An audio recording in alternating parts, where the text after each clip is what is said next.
June the 2nd, 1994. There is 29 souls on board. A Chinook helicopter has crashed.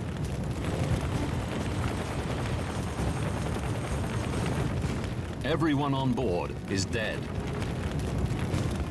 They include Northern Ireland's top anti-terrorism experts and one of the Royal Air Force's most experienced crews. Flight Lieutenant Jonathan Tapper was a superbly qualified and dedicated member of that force. When the report is published, tragedy turns to shock and outrage. I can't see how you can accuse people of being negligent without having any proof for it. A firestorm of controversy ignites over what really happened on that barren hillside.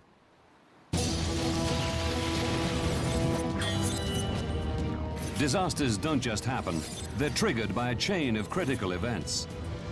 Unravel the clues and count down those final seconds from disaster.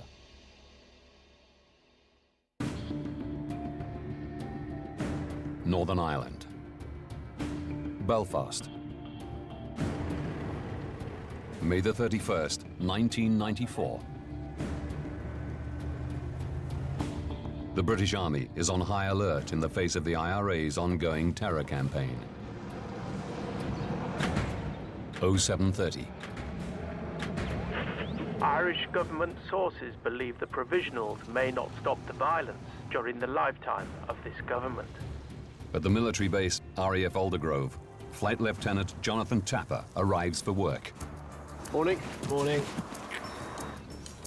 IRA hardliners are believed to be holding out for a declaration from the British government that it is willing to withdraw from Northern Ireland. Tapper is a Special Forces helicopter pilot. A new class of the giant Chinook, the S6E10, has just arrived for use in the troubled province.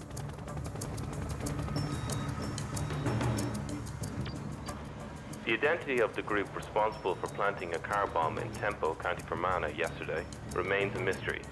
The RAC believe the bomb, which exploded in front of the police station, has the hallmarks of the provisional IRA.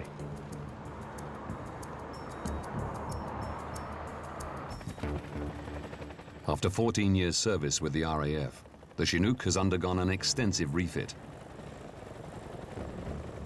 New computerized control systems mean flying the Chinook is much simpler for the pilots.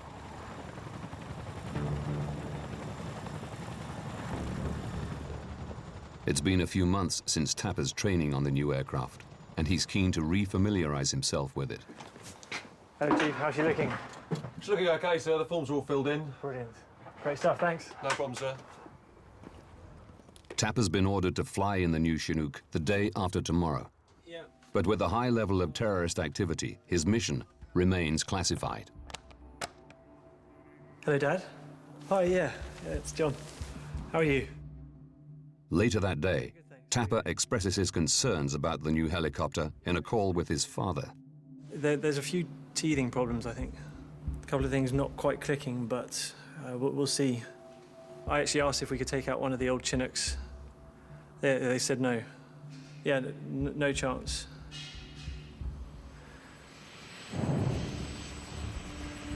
June the 2nd, 1994.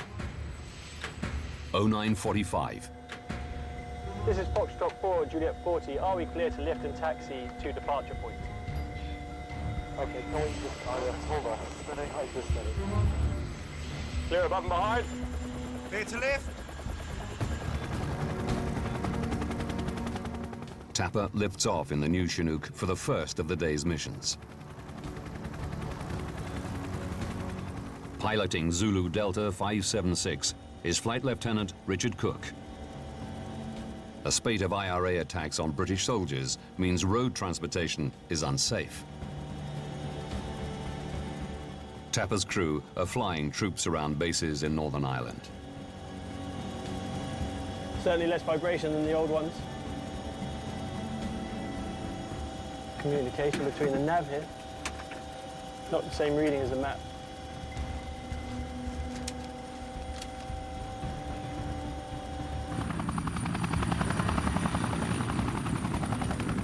(15:20).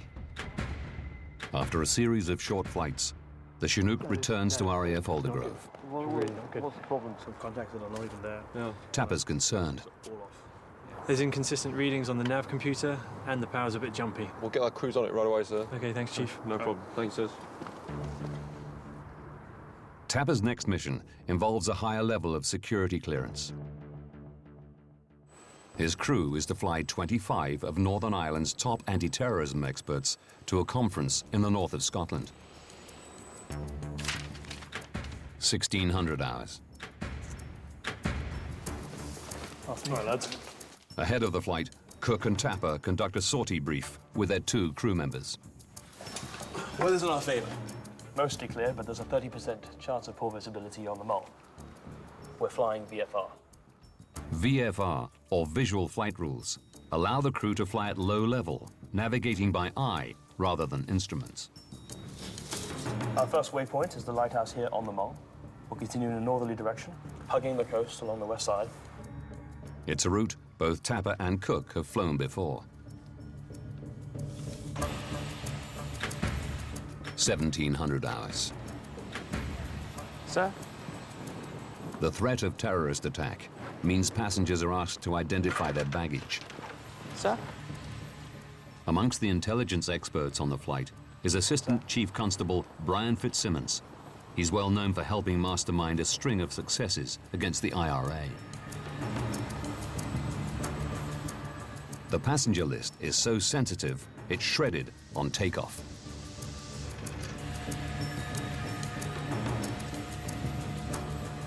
Meanwhile, the ground crew finish their pre-flight checks.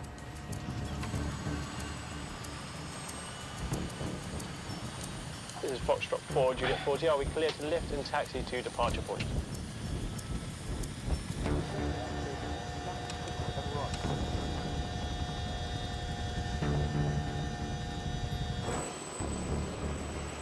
This is Foxtrot 4, Juliet 40. Are we clear to lift and depart to Fort George? Okay, can we just hold on? Steady, right, this steady. Clear above and behind. Clear to lift.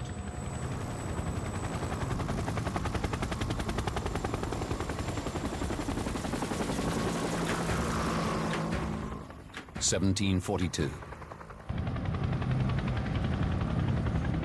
The journey time to Fort George Army Base is approximately 2 hours.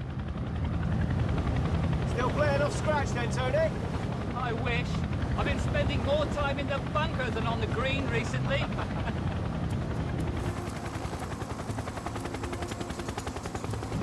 North-northeast. The Chinook proceeds at low level across the Antrim Hills.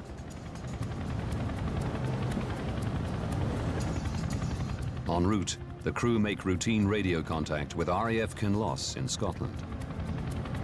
Aldergrove approach, this is Foxtrot 4, Juliet 40. Coasting out and changing to low-level frequency. Hold on, steady, right, this steady. Aldergrove approach, this is Foxtrot 4, Juliet 40. Coasting out and changing to low-level frequency. That's about 6 and right.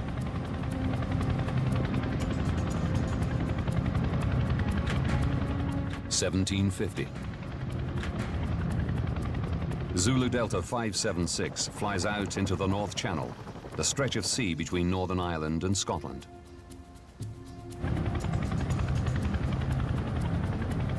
They are now 78 kilometers from their first waypoint, the lighthouse on the Mull of Kintyre, the rocky headland that runs off the Kintyre Peninsula.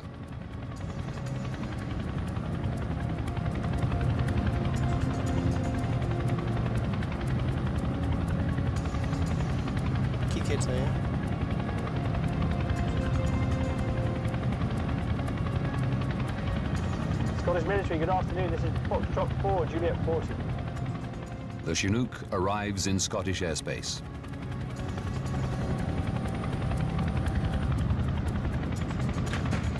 (1755). Out sailing, Mark Holbrook hears the sound of a large helicopter coming in low.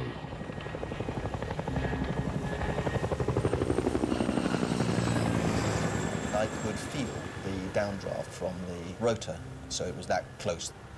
It was below the level of the high cloud, I only looked at the aircraft for a few seconds. I had no particular reason to keep my eye on it. Holbrook is the last person to see the helicopter in flight. Selecting current, turn port about 15 degrees. 15 degrees port, all right.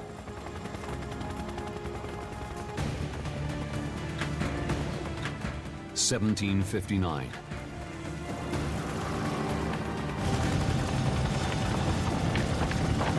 Pull up! Pull up! Give it down!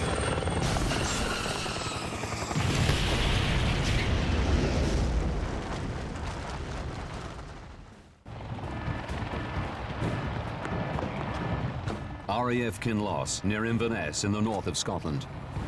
All clear, all clear. Ready to lift. Dave Wally's mountain rescue team receive an urgent call.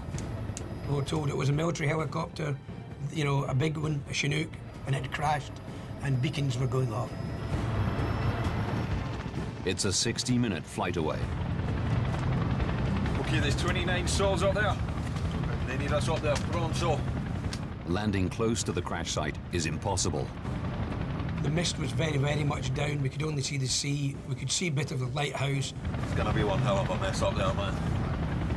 Guys, we can't land at the site. The only safe option is the lighthouse helipad. It was a bit windy, completely heavy sea air. Very, very poor visibility, but you can smell the smell of aviation. So you know the aircraft is not just crashed, it's been in fire. Carrying just first aid equipment, the rescue team make their way to the crash site, 300 meters up the Mull. It took us 20 minutes to run in, and as we're coming in, we're finding more and more debris. This way! Over here! Oh.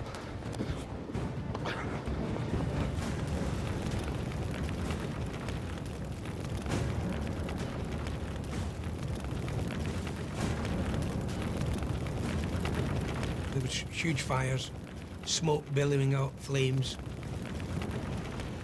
and things going bang in bits and pieces because the aircraft had only crashed about an hour before. It was a Dante's Inferno. Even, you know, an hour after the crash, it was still a burning hell. We were hoping, with 29 people on board and a big aircraft, a big helicopter, that we would find some survivors.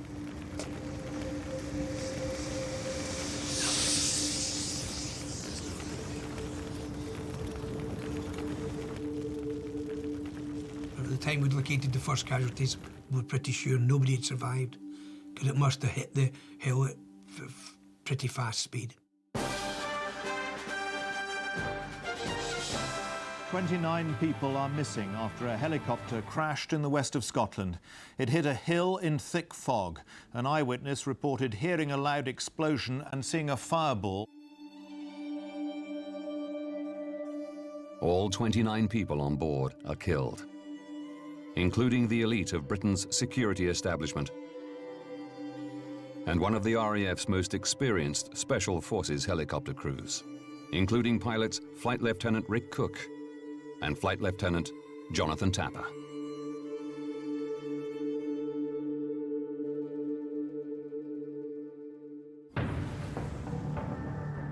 Within hours of the disaster, an 11-kilometer exclusion zone is set up around the crash site. While the security services scan the site for sensitive materials belonging to passengers, the RAF form a board of inquiry to investigate why an apparently routine flight has ended in the service's worst peacetime tragedy.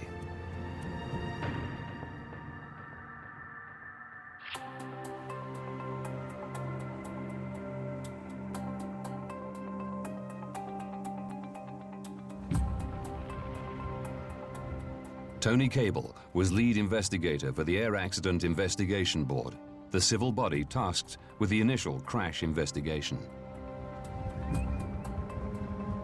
Zulu Delta 576, like the rest of the RAF Chinook fleet, isn't fitted with a black box recorder. So Cable has no way of knowing what was going on in the cockpit in the moments before the crash.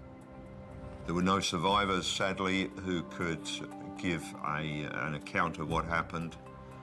There were some ear witnesses, but there were no eyewitnesses who actually saw it crash. There was no radar recording, and there was no recording of radio messages close to the time of the accident. So there was very little evidence to go on, apart from what came out of the crash site and the wreckage examination.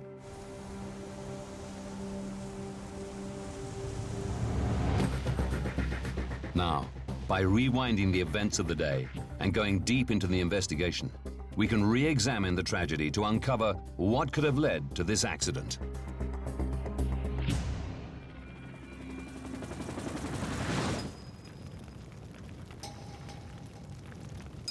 Within 24 hours, Tony Cable is walking the site of the crash, trying to understand the helicopter's last movements. Burning wreckage is strewn across an area of nearly 2 square kilometers. I estimated in this case that something like 80% of the aircraft had been affected by ground fire, and in the order of 20% of it had been destroyed. Cable's experienced eye spots the first significant clue. There were some very faint marks at the initial impact point, which you could match to the forward landing gear on the Chinook. The helicopter had first struck the hill on a rocky outcrop of the Mull at a height of 810 feet. It had suffered a glancing blow on an outcrop of rock, not doing a great deal of damage, and had then progressed airborne for almost 200 metres before the main part of the aircraft had a heavy impact further up the hill and broke into 2 or 3 parts. The absence of scarring from the rotor blades around the impact point gives Cable an understanding of the position of the Chinook at the time. The flight path angle was in the order of 20 degrees above the horizontal, so a climbing flight path. The aircraft attitude was nose up, around about 30 degrees, and the aircraft banked in the order of 5 to 10 degrees to the left. These details give a snapshot of the Chinook's last moment, but they offer no explanation as to why it crashed.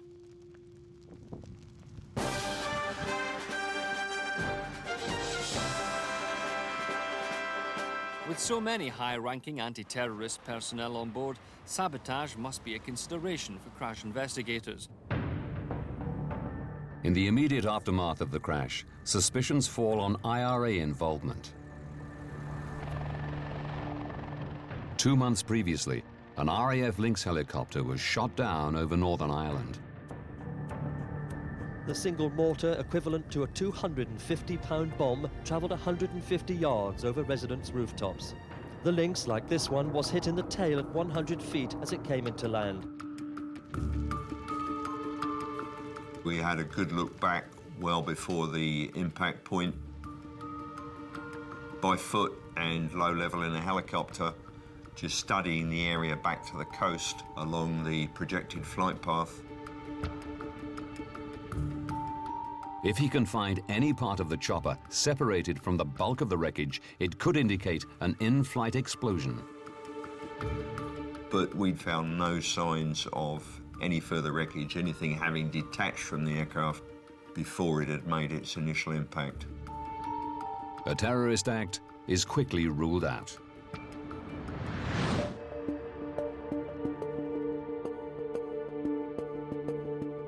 It leaves Cable with only 2 possibilities: mechanical failure or pilot error.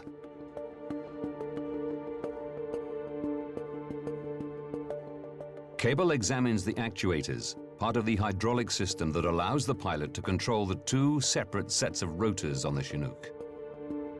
The position of the actuators gives an indication as to what the Chinook was doing in its final seconds.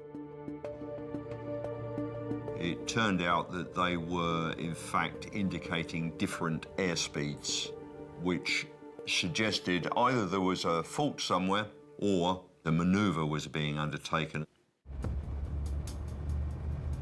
The RAF asks the Chinook's manufacturer, Boeing, to run a computer simulation based on Cable's findings.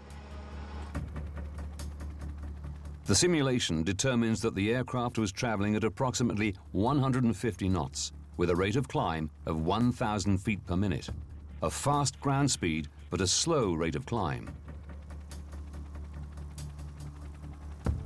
A few seconds before impact, it made a sharp pull-up, a flare in helicopter parlance.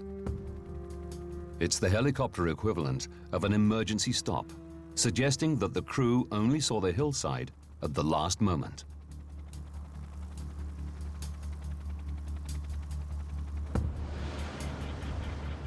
My Lords, I have followed closely the various inquiries which have taken place to establish the cause of this tragic accident, and Lord Glenarthur, a former Army helicopter pilot, took a particular interest in the crash. The positions of the controls were in exactly the position you'd expect them to find after a last-minute attempt to avoid contact with the ground. You suddenly see ground sugar. You pull back on the stick, you probably pull up on the lever at the same time, and you probably put a bootful of rudder in to initiate the turn away. It was an instinctive reaction at a moment of very, very high drama, which they had not been expecting. Is how I would describe it. The board concludes that this evasive action means the pilots were in control of the aircraft a few seconds before the crash.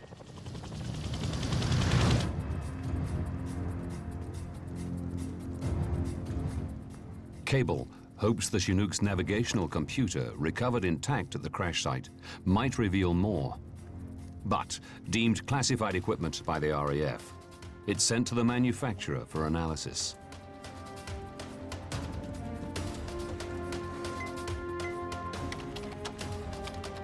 The device reveals that approximately 18 seconds before the crash, the Chinook's altitude is between 400 and 500 feet.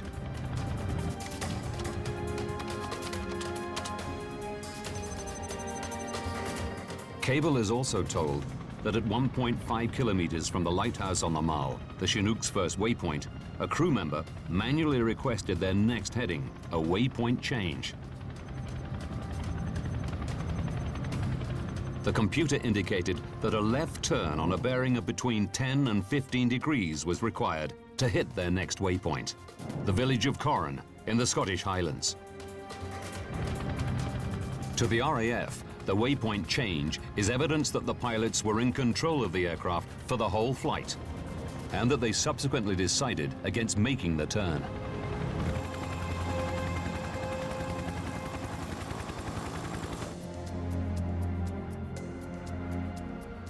While Cable continues analyzing the wreckage for clues, the RAF Board of Inquiry concentrates on the actions of the pilots. They planned to fly under what are known as visual flight rules. We're flying VFR.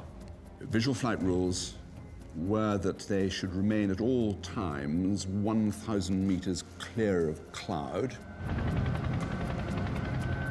But the RAF Board of Inquiry believes the crew should have been flying under instruments rules. Based on the weather forecast and the reports of witnesses on the Mull, the board believes as the Chinook approaches the peninsula, clear skies give way to some low mist and fog.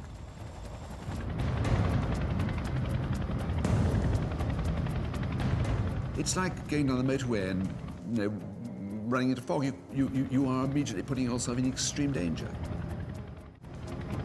The board decides that by the time of their last recorded altitude of 400 to 500 feet, the crew are in cloud. To comply with navigation rules, the pilots need to slow to a hover and climb to a safe altitude, in this case, 2,800 feet.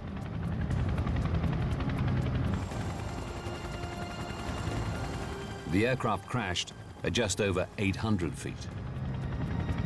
They were 2,000 feet below the height that they should have been if they were in instrument meteorological conditions, which is what they were.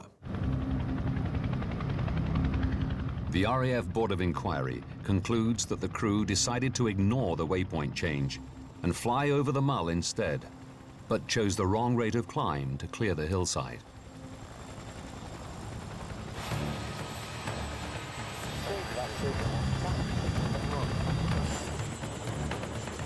In the absence of any concrete proof of mechanical failure, the RAF now come up with their version of what happened to Zulu Delta 576.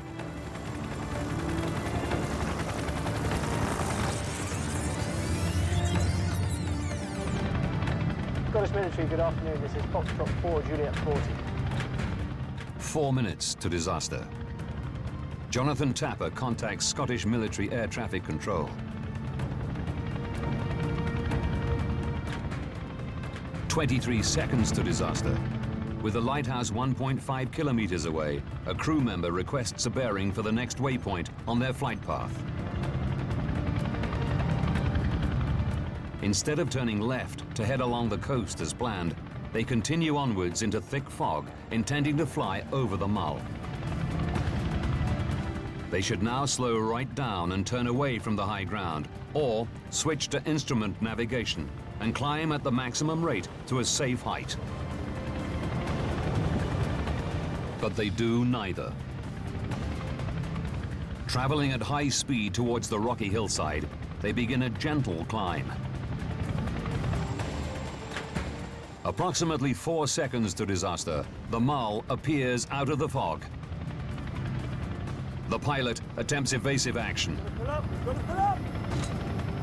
The helicopter's nose comes up and it begins to roll to the left. Pull up! But it's going too fast to avoid the hillside.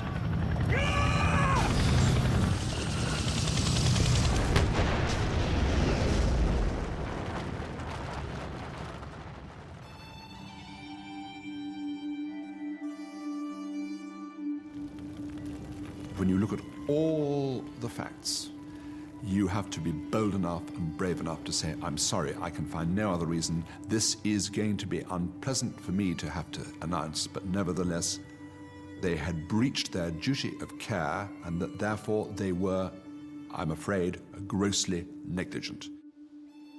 For the RAF hierarchy, the case is closed. Bound together in our grief, as 12 months ago, we reflect on what happened on this spot.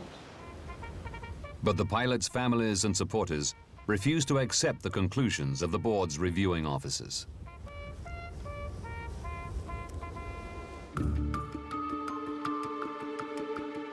At the time of the crash, Squadron Leader Robert Burke was the unit test pilot at RAF Odium, the unofficial headquarters of the Chinook fleet. Burke knew both Tapper and Cook. He believes the RAF's assertion that such experienced pilots would have willingly pressed on in bad weather and towards high ground is wrong. To climb straight ahead into high ground is the last thing any experienced pilot's going to do. It's crazy, unless they both went crazy at the time. They're not that kind of pilots. They're very steady by-the-book pilots. Burke has publicly contested the finding of pilot error and believes mechanical failure might be to blame. The selection of the next waypoint, the turn, is an indication that up to that point, the aircraft was under control. It gives you no indication of what might have happened to the aircraft after the waypoint. The pilots' families also argue that it's possible the crew could see the lighthouse at the time of the waypoint change, allowing them to continue legitimately under visual flight rules, and casting doubt on the RAF's assertion that the Mull was totally shrouded in fog.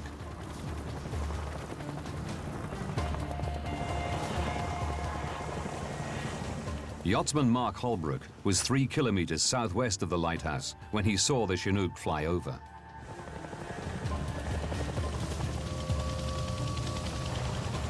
I could see where the cloud was, and I was not in cloud.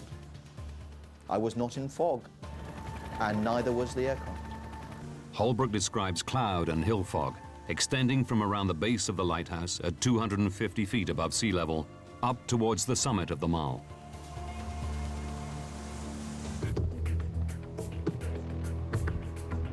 But if pilot error is not the reason for the crash, another cause must be found. Why would the crew go straight on and fly into the hillside when there were indications they should have turned? I have no idea, unless they were having technical problems with the aircraft. The spotlight now falls on mechanical failure. Cable believes clues might be found in the new computer system controlling the Chinook's engines. FADEC, Full Authority Digital Engine Control. In the months preceding the incident, pilots at the Boscombe Down test facility described FADEC as positively dangerous. In the 6 weeks before the crash, the computer controlling the engines on a number of new Chinooks fails 5 times. News of these unresolved problems lead Tapper to request Zulu Delta 576's entrance into operational service be delayed. Hello, Dad. I actually asked if we could take out one of the old Chinooks. They said no. The flight's in 2 days, but I don't think they're going to change their mind. On June the 1st, 1994, pilots at Boscombe Down suspend all further test flights. Okay, yeah. Yet Tapper is still instructed to pilot the new Chinook the following day.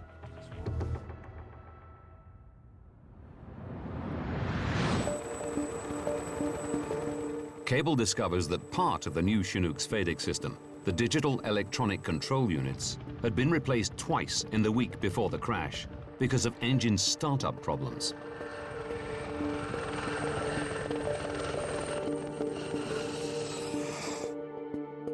These control units, or DECUs, regulate the fuel supply to each of the Chinook's 2 engines to maintain safe flight.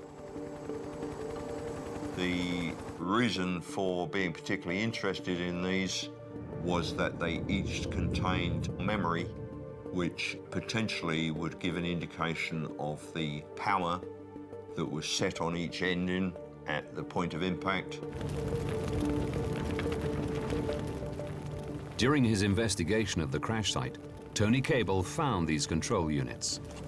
One was in quite good condition, a bit of impact damage, but no fire damage. The other one was severely fire damaged, with the circuit boards really toasted. Cable sends the engine control unit to the manufacturers, Textron Lycoming, for analysis.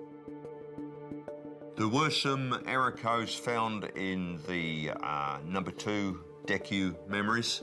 Unfortunately, there is no record on the memory of when a particular error code occurred. So at the end of the day, it was not possible to say whether any of them had occurred on the final flight. The error code, a so-called E5 error, is dismissed by the manufacturers as normal. In fact, unknown to Cable, this error had been seen before. In 1989, the RAF were testing the then new FADEC engine control system at Boeing's plant in Wilmington, Delaware, when an accident occurred. The Chinook was badly damaged. Engine software expert Malcolm Perks was called in by the MOD to investigate. What had happened was that the rotor systems on the Chinook had run up in an uncontrolled manner to some very high speed before it was caught and shut down. Too much fuel had been supplied to one of the engines, leading to uncontrolled lift.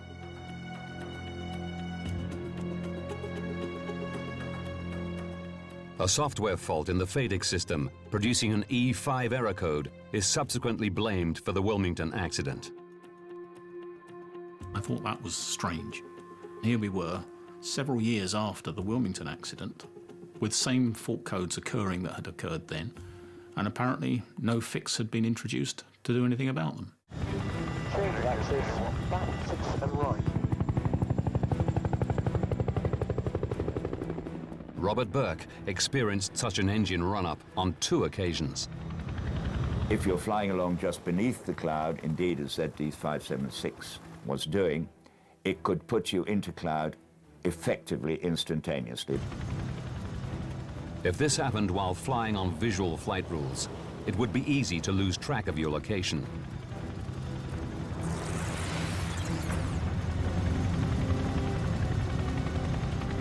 Scottish military, good afternoon. This is Foxtrot 4, Juliet 40. In this alternative scenario, the Chinook is approaching the Mull when the pilots spot heavy cloud ahead. Looks a bit murky up ahead, cut the corner. 23 seconds to disaster. A crew member selects the waypoint change. Selecting Corin, turn port about 15 degrees. 15 degrees port, aye. The navigational computer instructs the pilot to turn left. Suddenly, there's a FADEC malfunction. One of the Chinook's engines overruns. Got to run away up and rotor overspeed. Bloody hell! With the rotors spinning out of sync, the Chinook starts to shake violently. Against the wishes of the pilots, the aircraft starts to climb, pulling it into heavy cloud. No visibility! I'm raising the lever to contain the NR. The crew struggle to get the aircraft under control. The aircraft's engine run-up means it's climbing, but at an insufficient rate to avoid the hillside. Pull up, pull up! And in cloud, under visual flight rules, the crew are no longer sure of their position. Oh, Lord. Pull up, Rick, pull up! Pull up! Pull up! Give it up!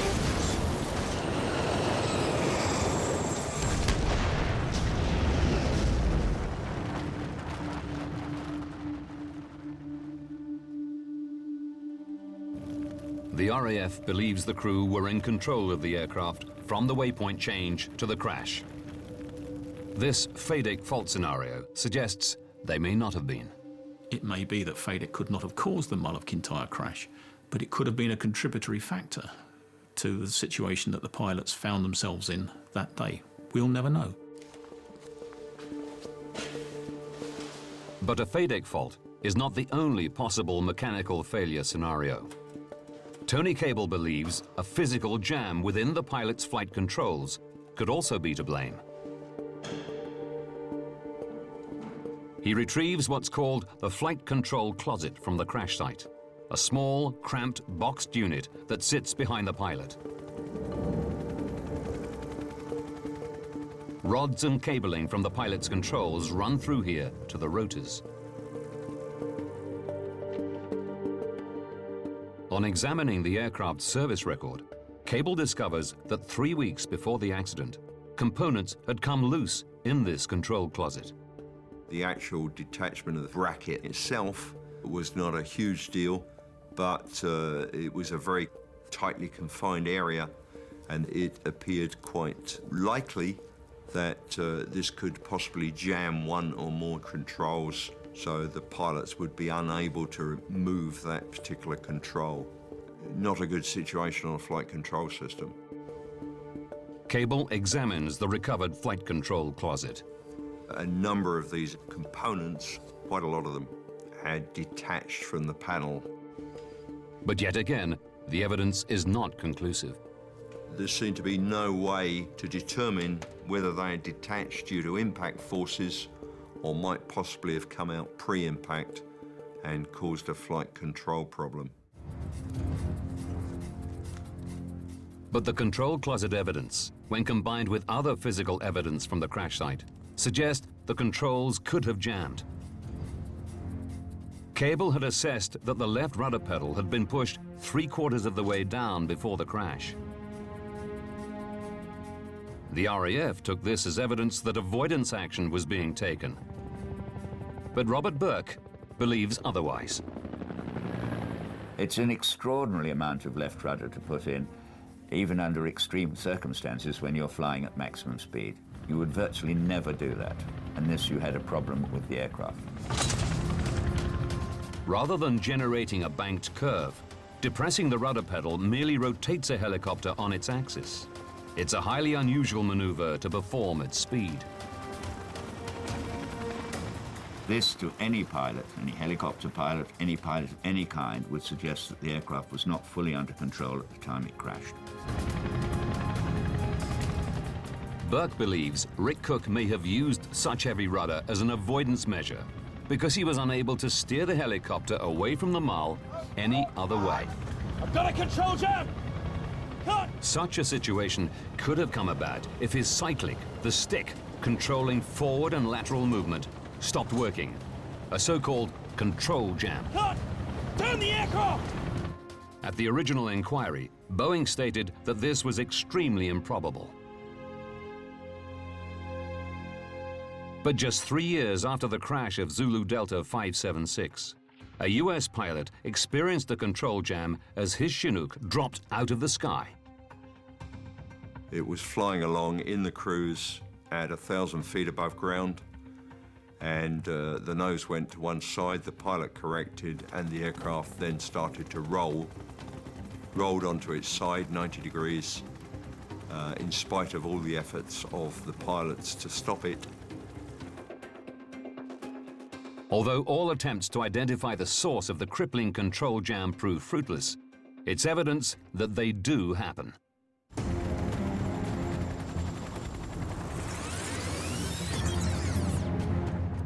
Scottish Military, good afternoon. This is Foxtrot 4, Juliet 40. In this third scenario, where a control jam is the cause of the crash, the crew are following their planned flight path and can see the lighthouse, their first waypoint. Looks a bit murky up ahead. Cut the corner. 23 seconds to disaster. They request a bearing for their next waypoint. Selecting Corin, turn forward about 15 degrees. 15 degrees forward, all right. The computer instructs them to turn left, away from the Mull. But as they attempt the turn, a problem with the controls becomes apparent. Got a control jam! Not responding! Unable to turn, they're heading for the cloud-covered mountain at high speed. Quick, pull the collective! To avoid the Mull, they need to slow the aircraft right down and turn away. Quick, pull up! Or climb immediately at the maximum rate to a safe height. Quick, pull up! But with the control stick jammed, they can't reduce their speed. Pulling the thrust control to force the chopper to ascend only results in a gradual climb. Seeing the mountain ahead, Cook attempts evasive action by pushing the left rudder pedal to get the aircraft to hover to the left. It's not enough.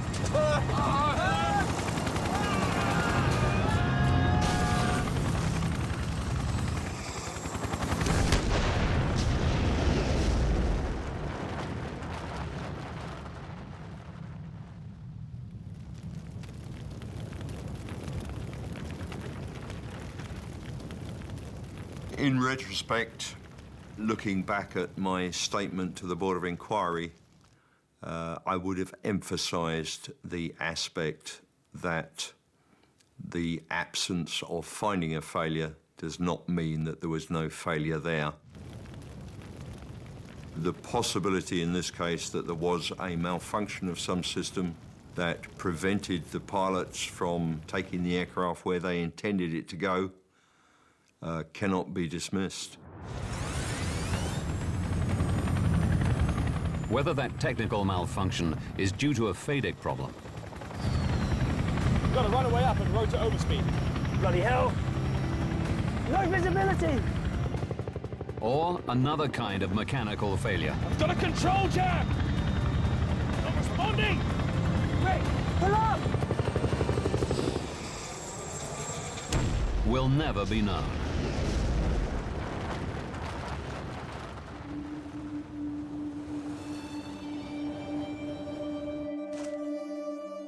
In 2001, a House of Lords committee recommended the finding of gross negligence against the pilots be revoked, on the basis that this verdict can only be applied when there is no doubt whatsoever. 10 years later, in 2011, the Ministry of Defence ordered the gross negligence verdict set aside. The cause of the accident was officially changed to unknown. Why did the Americans bomb Nagasaki? Brand new Seconds from Disaster investigates next Monday at 9. Stay tuned for Air Crash Investigation.